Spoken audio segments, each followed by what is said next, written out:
What's up, people? Perry here with the first episode of myself basically documenting the builds that I'll be doing in this world.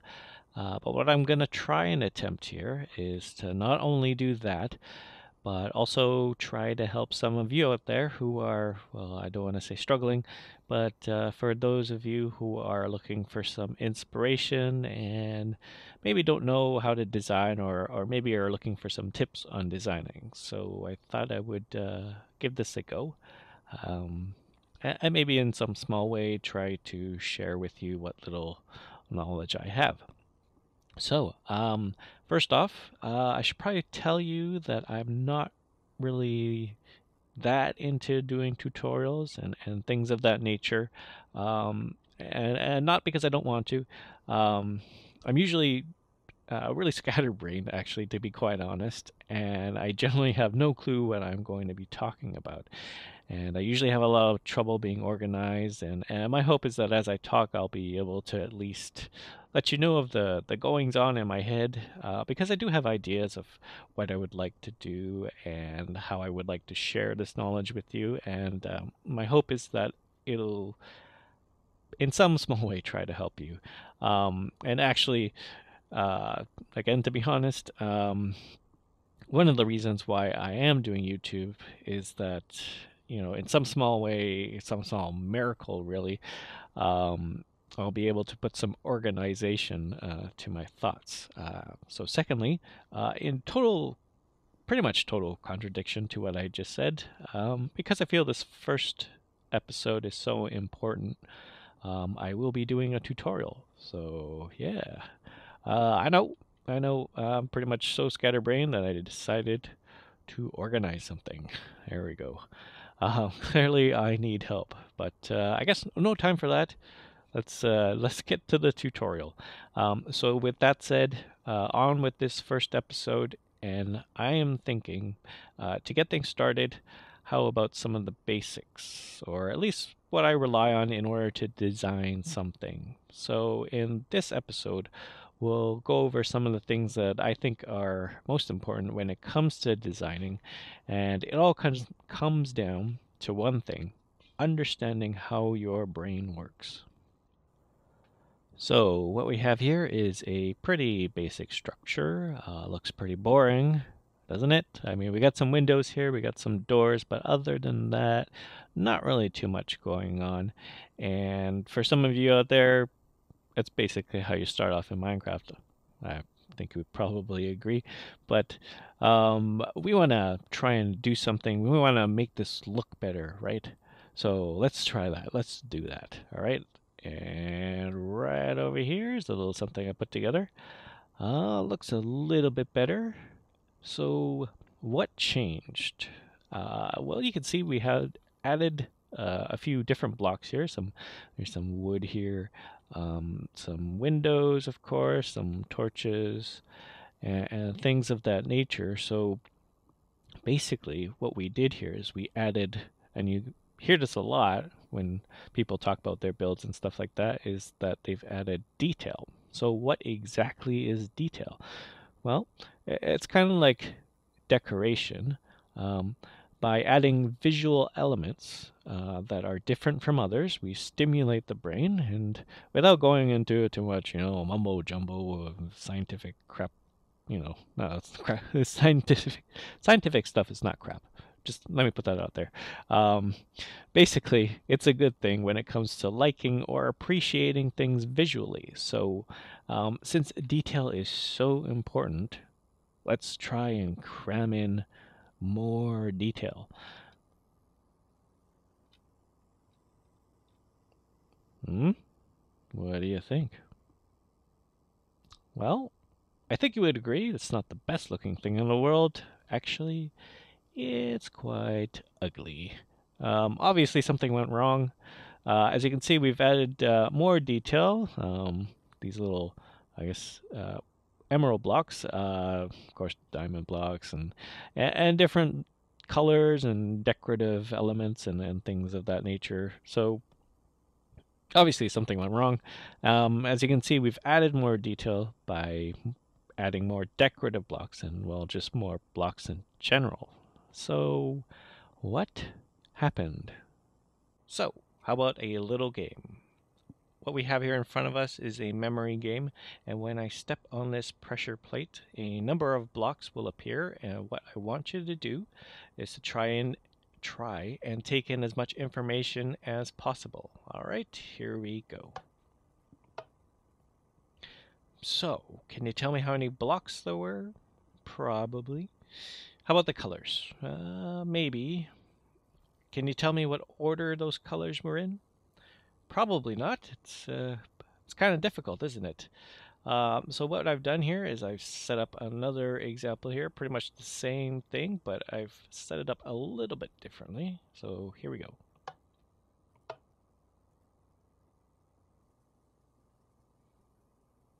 Does it feel like it's easier? I hope it does.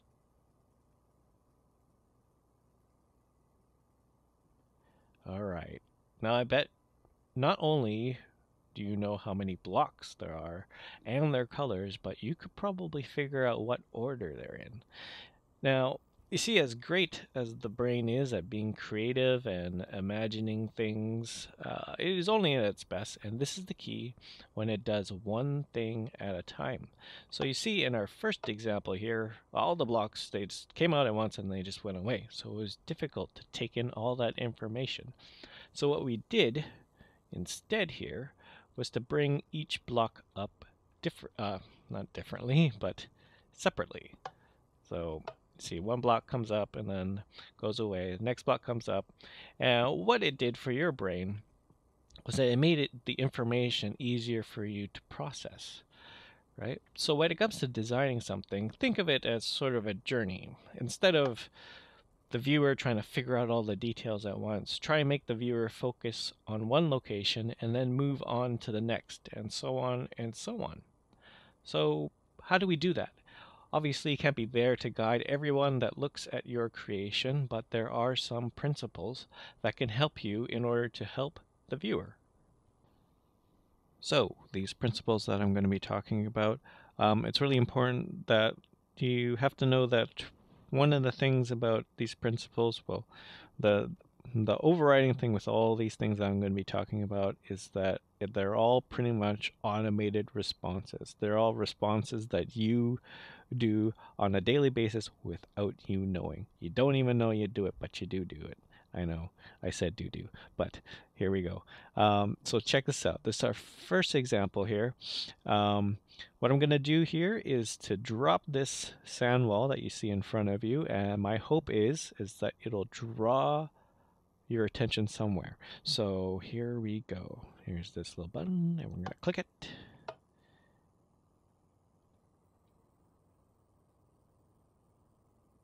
Like magic, the sand disappears, and there you can see what I've put out here in front of you. So, where do you think I was trying to draw your attention? Well, let's take a look. I made a little prediction. I know, it's pretty bold. Let's take a look.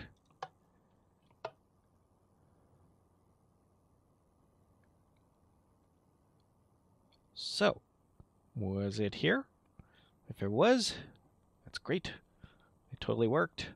If not, well, clearly my little example didn't work for you. But what I was trying to do was to use one of your automatic responses, and that has to do with size. Now, have you ever heard the term bigger is better? Right? Well, it seems that when we are presented with a group of shapes, we generally gravitate towards the larger object, thus grabbing your attention. So what does size have to do with anything? So, uh,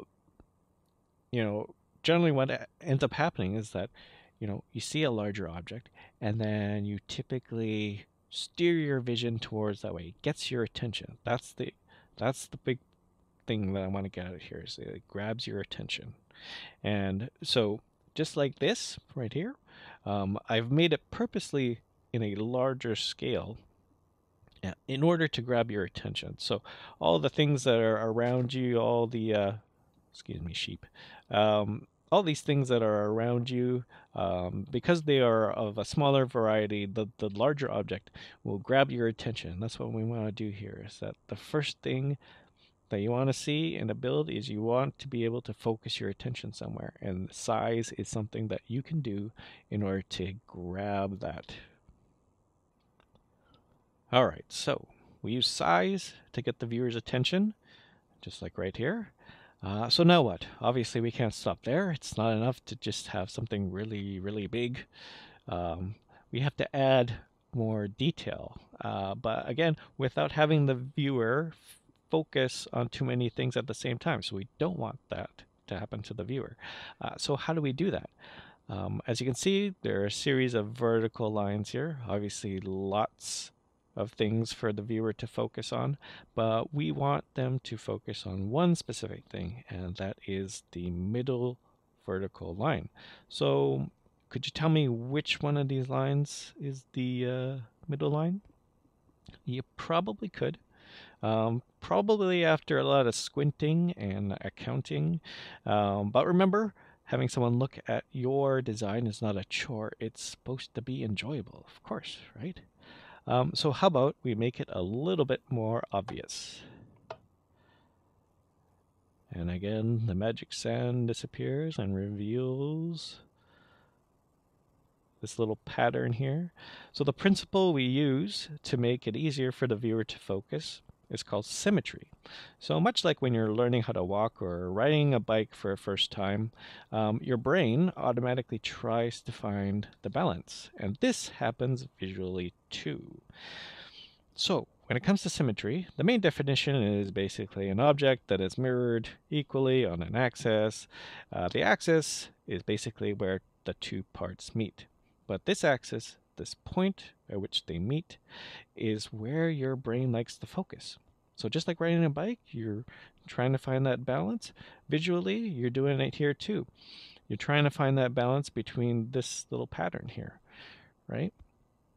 And so, as you can see now that it's completely revealed, you can see that it's pretty easy to find that middle line.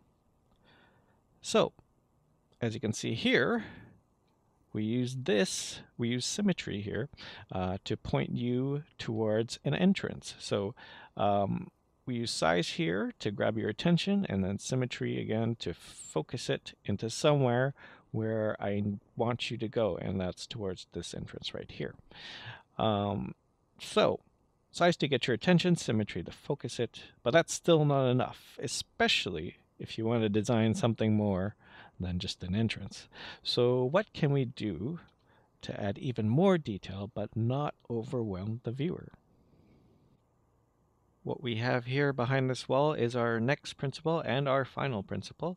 It's a little something called rhythm, and that's something that I do not have out on the dance floor. But I know how to play drums, which I can't figure out why. I have rhythm when I play drums, but when I dance, never mind. Which is why I don't bother dancing. But anyways, that's a story for another time. Now, visual rhythm can get very complicated. Lots of things to do with motion and flow, but when used properly, can create some amazing things. But basically, it is this. Whenever you use rhythm to add detail to your build, think of it just like rhythm in music. Now, I don't know about you, but I like a song with a good beat. And what makes a good beat? Well, an even tempo. So when listening to your favorite music, whether it's R&B or hip hop or whatever the kids like to listen to these days, I'm really dating myself, but I actually like listening to that music, but I'm making myself sound really old. I don't know why. Anyways, if you're anything like me, you're usually tapping along with the beat, pretty much to annoy the neighbor next to you. But the thing that you have to remember is that it is consistent. So if you're good enough, you could even mute the song or whatever you're listening to, keep tapping, and when you unmute it, you're still keeping the beat. So it is this predictable behavior that allows your brain to enjoy music. So visually, we can do the same. So what we've added here are a bunch of visual elements. If I can get in real nice and close, we can take a look at them. As you can see here, we have some pillars, a couple pillars, if I can say the word pillar correctly, pillars. Uh, we have this little fancy window in the middle here, and we have this archway up top, and it kind of frames in this entire thing. So, um, we got all these visual elements here. What do we do with that? Well, we repeat.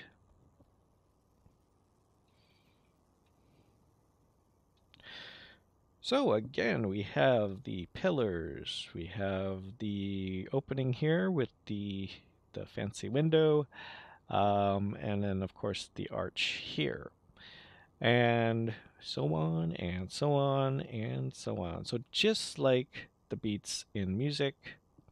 Oh, and the other thing with visual rhythm is that we include similar elements, such as these arches here. There's an arch here, and then there's the arch going across here.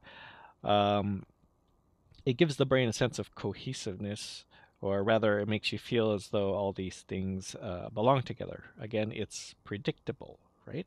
So even though we've added more detail, we've created this sort of flow, a set of recognizable patterns that the brain can predict, and more importantly, follow easily. So that's the key, is that with all these principles, we're able to tap into your brain's kind of automatic responses, and the things that you do on a normal basis that you don't even know that you do, we tap into that, and it allows us to build these, large creations that are not only, complex in detail, but they are able to give you focus, and you're able to take your attention and be able to point it towards something. And that's the key, is be able to focus your attention and be able to point it somewhere.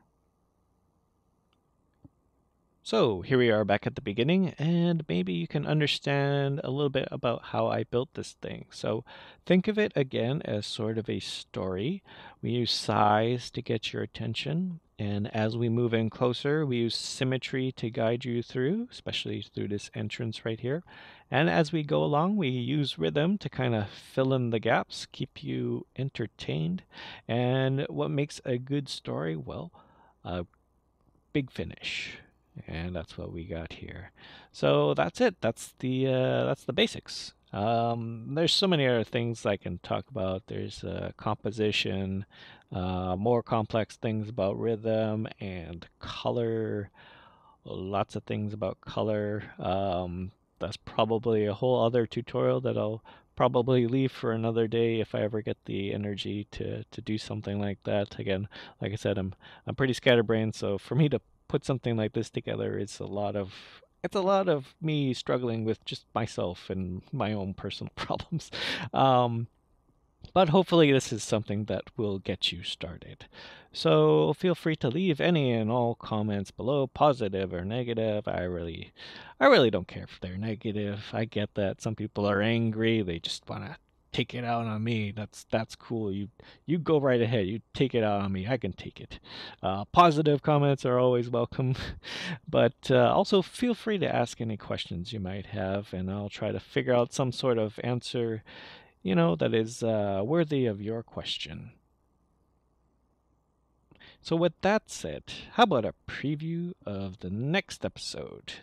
Now, in this world, I'll need a home, but I'm not thinking, just any home, not just some simple little shack where I can hang up my tools and just, sit and watch the sunset and sunrise. I'm thinking something a little bit more complex.